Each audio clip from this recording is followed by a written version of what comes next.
Naduvannur volleyball അക്കാദമിയിലെ മലിനജല പ്രശ്നം ചർച്ച ചെയ്യുന്നതിനായി വിളിച്ചു ചേർത്ത ഭരണസമിതി യോഗത്തിൽ നിന്നും അംഗങ്ങളുടെ ഇറങ്ങിപ്പോക്ക്. ഒരു മാസം പിന്നിട്ടിട്ടും പ്രശ്നത്തിന് പരിഹാരം കാണാത്ത അധികൃതരുടെ അനാസ്ഥയിൽ പ്രതിഷേധിച്ചാണ് UDF അംഗങ്ങൾ യോഗം ബഹിഷ്കരിച്ചത്. കഴിഞ്ഞ ഒരു മാസത്തിലേറെയായി നടുവണ്ണൂരിൽ പ്രവർത്തിക്കുന്ന വോളി അക്കാദമിയിൽ നിന്നും ശുചിമുറി മാലിന്യം പ്രദേശത്തേക്ക് പരന്നൊഴുകുന്നത്.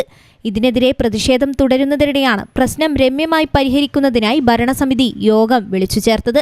എന്നാൽ കെട്ടിട നിർമ്മാണ ചട്ടങ്ങൾ പോലും പാലിക്കാതെ വിദ്യാർത്ഥികൾ താമസിച്ചു പഠിക്കുന്ന സ്ഥാപനത്തിന്റെ പ്രവർത്തനം ദുരന്തത്തിൽ കലാശിക്കുമെന്ന് ചൂണ്ടിക്കാണിച്ചായിരുന്നു പ്രത്യേക ഭരണസമിതി യോഗം UDF മെമ്പർമാർ ബഹിഷ്കരിച്ചത്. അക്കാദമി പരിസരത്തെ കിണറുകളിൽ സൂപ്പർ ക്ലോറിനേഷനു ശേഷവും ഈക്കോളി സാന്നിധ്യം കണ്ടെത്തിയിട്ടുണ്ട്. ജനങ്ങൾ തിങ്ങിപ്പാർക്കുന്ന പരിസരത്ത് ആരോഗ്യ ഭീഷണി ഉയർത്തുന്ന പ്രശ്നം പരിഹരിക്കാൻ പോലും ഭരണസമിതിക്ക് സാധിച്ചില്ലെന്നാരോപിച്ചായിരുന്നു അംഗങ്ങളുടെ ഇറങ്ങിപ്പോക്ക്.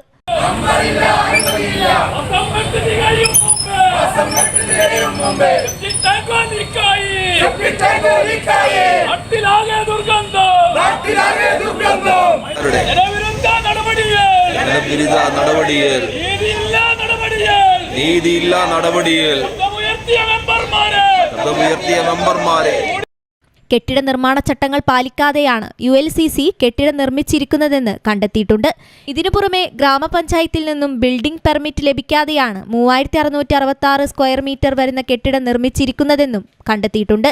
ഇതുവരെ എടുത്ത നടപടികൾ എന്തെന്ന് വിശദീകരിക്കാനോ തുടർ നടപടികൾ വ്യക്തമാക്കാനോ പ്രസിഡന്റിനും സെക്രട്ടറിക്കും കഴിയാത്ത സാഹചര്യത്തിൽ ഭരണസമിതി രാജിവെച്ചൊഴിയണമെന്ന് UDF അംഗങ്ങൾ ആവശ്യപ്പെട്ടു. സജീവൻ മക്കാട്ട്, T നിസാർ, സദാനന്ദൻ, സൗദ, സജിന അക്സർ, ധന്യ സതീശൻ എന്നിവർ യോഗം ബഹിഷ്കരിച്ചു. തുടർന്ന് നഗരത്തിൽ പ്രതിഷേധ പ്രകടനവും നടത്തി. News bureau, Perambra.